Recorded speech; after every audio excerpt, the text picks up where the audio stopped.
బంగారం సక్సెస్ని వీళ్ళు ఎంతగా ఎంజాయ్ చేస్తున్నారో కూడా అడిగి తెలుసుకుందాం. అందరికీ నమస్కారం అండి. ఈ వేదిక మీద చాలా అఫీషియల్ ప్రోగ్రామ్స్ చేయడం అలవాటు, అలాగే మాట్లాడడం అలవాటు మేడం. సో నేను ఈ ఊళ్ళో ఎక్కువగా పనిచేసింది అదృష్టవశాత్తు విమెన్ ఎంపవర్మెంట్ అనే సబ్జెక్ట్లో 5 ఏళ్ళు పనిచేశాను మేడం. మహిళా సాధికారత.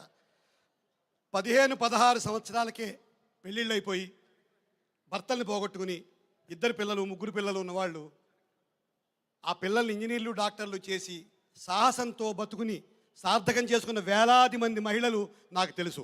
వాళ్ళందరికీ మా ఇంటి బంగారం సినిమాని అంకితం చేద్దాం. అటువంటి మహిళలందరికీ. కార్గిల్ యుద్ధం జరుగుతున్నప్పుడు భారత సైనికులు పాకిస్తాన్లో ఉండిపోతే వాళ్ళని భారత భూభాగంలోకి తీసుకొచ్చింది గుంజన్ సక్సేనా అనే ఒక మహిళా పైలట్.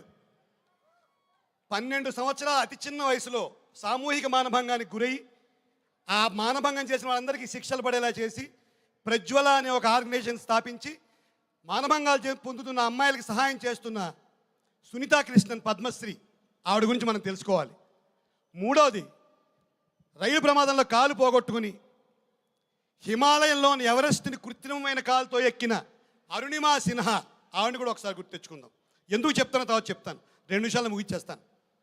దాదాసాహెబ్ ఫాల్కే అవార్డు అంటే అందరికీ తెలుసు. సినిమాల్లో ఎక్కువగా ప్రగతి సాధించి అద్భుతమైన కాంట్రిబ్యూట్ చేసిన వాళ్ళకి దాదాసాహెబ్ ఫాల్కే అవార్డు ఇస్తాం.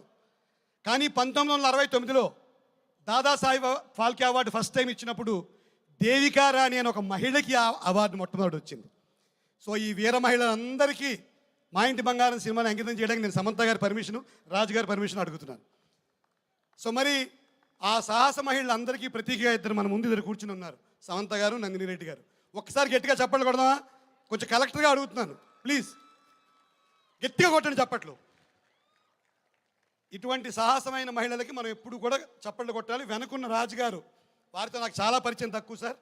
మిమ్మల్ని ఫస్ట్ టైం మొన్న సినిమా గ్యాప్లో చూసినప్పుడు నాకు కంగారు, అంటే ఉద్యోగస్తులం కదమ్మా, ఎట చేస్తున్నాం ఏంటో తెలియదు, భయం. సార్ దగ్గరికి వెళ్ళి బాగా ఆయన పాప ఆయన హడావిడిలో ఉన్నారు. ఎట చేశాను సార్ అంటున్నాను. I thoroughly enjoyed your performance అన్నారు. That is the biggest compliment of my 7 years of film career sir. Thank you very much sir. So ఎత్ర నార్యంతు పూజ్యంతే తత్ర రమంతి దేవత.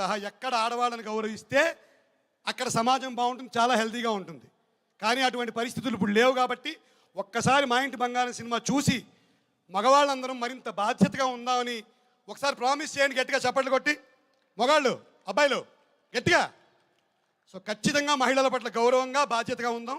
మా ఇంటి బంగారం సినిమాని సక్సెస్ చేసినందుకు అందరికీ నా ధన్యవాదాలు తెలియజేసుకుంటూ, ఈ వేషం ఇవ్వడానికి నన్ను నందిని గారు చాలా ఇబ్బంది పెట్టారు. అది ఇబ్బంది కాదు, అందమైన ఇబ్బంది.